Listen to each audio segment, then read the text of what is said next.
देशमुख हत्या प्रकरणी सर्वात मोठी बातमी एबीपी माझाच्या हाती. वाल्मिक कराडच संतोष देशमुखांच्या हत्येचा सूत्रधार, तर आवादा कंपनीला खंडणी मागितल्यावरून झालेल्या वादानंतर हत्या झाल्याची माहिती.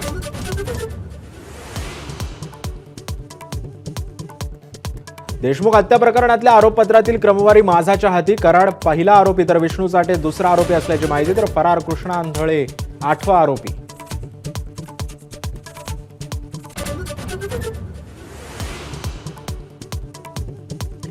देशमुखांच्या मारेकऱ्यांना जेलमध्ये व्हीआयपी ट्रीटमेंट मिळत असल्याचा कुटुंबियांचा आरोप, तर कारागृह प्रशासन आणि मुख्यमंत्र्यांकडे कुटुंबीय करणार तक्रार.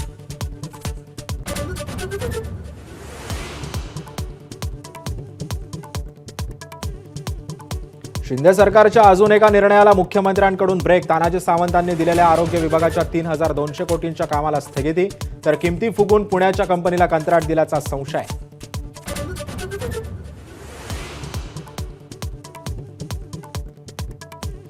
ठाकरेंच्या खासदारांची मातोश्रीवर बैठक सुरू. पक्षाची रणनीती आणि संघटना मजबूत करण्यासंदर्भात चर्चा.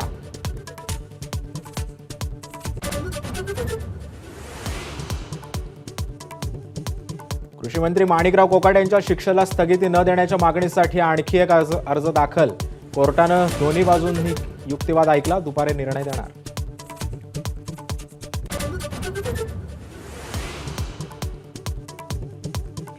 शिवरायांबद्दल आक्षेपार्ह बोलणाऱ्या प्रशांत कोरटकरांविरोधात नागपुरातही गुन्हा दाखल. सोशल मीडियातून धमकी येत असल्याचा कोरटकर कुटुंबाचा आरोप, तर तक्रारही दाखल.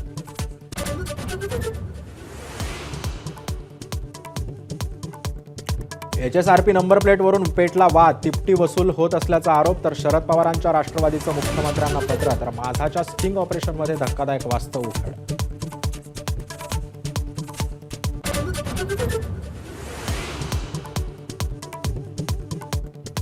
नामदेव ढसाळ कोण म्हणणाऱ्या सेन्सॉर बोर्डाच्या अधिकाऱ्यांना हटवा. ढसाळांच्या पत्नी मल्लिका अमर शेख यांची मागणी, तर महेश बनसोडेंनी चित्रपट काढताना परवानगी घेतली नाही असाही दावा.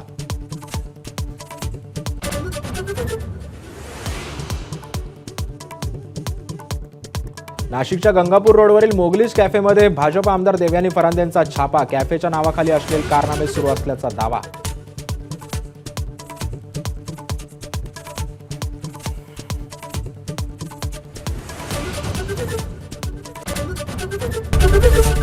एबीपी माझा, उघडा डोळे बघा नीट.